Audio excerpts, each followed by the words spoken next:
Assalamu alaikum teachers.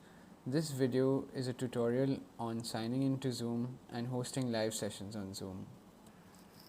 The first step is to go to zoom.us.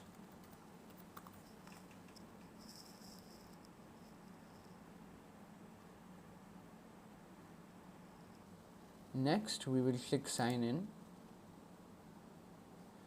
Here, we will not sign in with email address, but we will sign in with Google.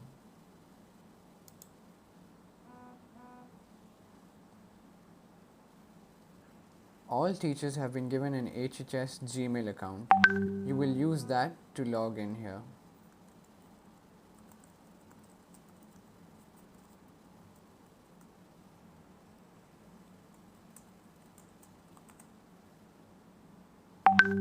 Now we will accept the terms.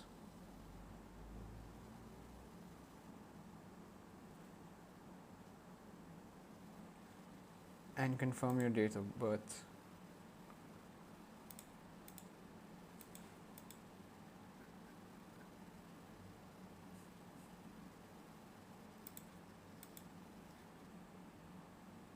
Finally, click create account.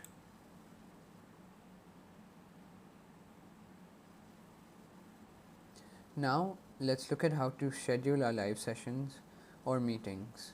Let's say I have to host an English session every Monday for class 3 from 8 a.m. to 8:40 a.m. I will click on schedule a new meeting.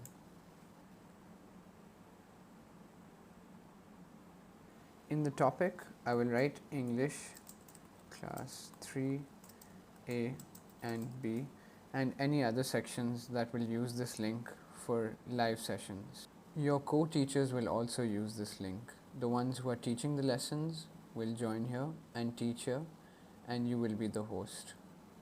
Now let's choose the date. Monday, June 8th.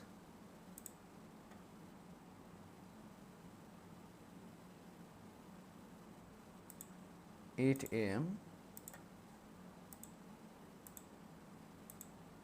and it's a 40-minute session, so we will just write 30 minutes and let it go for 15 minutes extra if needed. Remember to make the time zone Karachi. Now, since there are 5 weeks of classes, this live session will happen 5 times, so it's very important to click recurring meeting.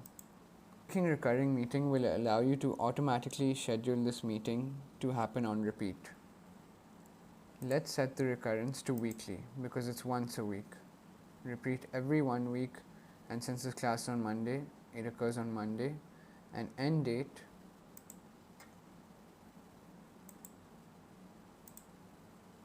will be July 7th, and our last session will be Monday 6th of July. The other option is to click end after 5 occurrences. That means after 5 sessions it will end. Now set the password which will be shared with students to join the live session.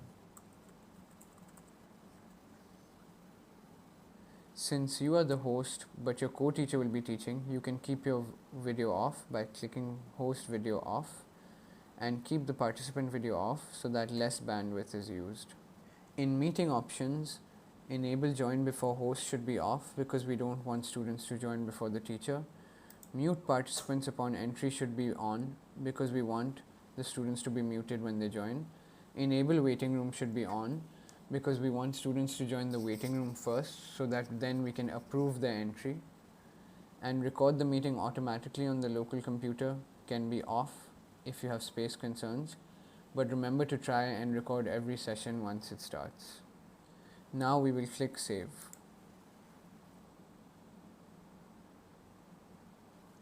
Now you have the meeting ID and the password for the 5 English sessions on Monday.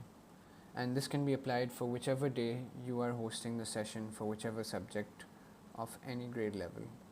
Now you must copy the invitation so that you can paste it in your classrooms, in the live session announcement, and in mark your attendance topic, which will appear 5 minutes before the live session starts.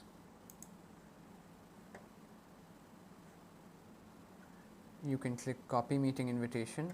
It will copy all this text, but this text is not important. You can delete it if you want. The most important text is that in the Google Classroom you should have these two lines, and you should have the link and the ID and the password.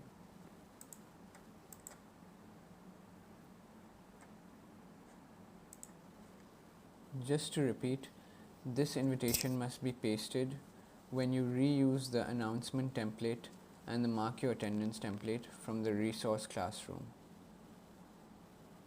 You must make sure that your meeting link and your meeting ID and password are pasted in the announcement and in the mark your attendance topic. For more details about reusing posts, you can check Miss Arooj Faraz's video. Now for the final step of this video, let's see how we would start the session before the class starts. Let's say it is 7:50 a.m. or 7:55 a.m. and we want to start our class on Monday. First we will sign in as we did before. Remember to sign in with Google.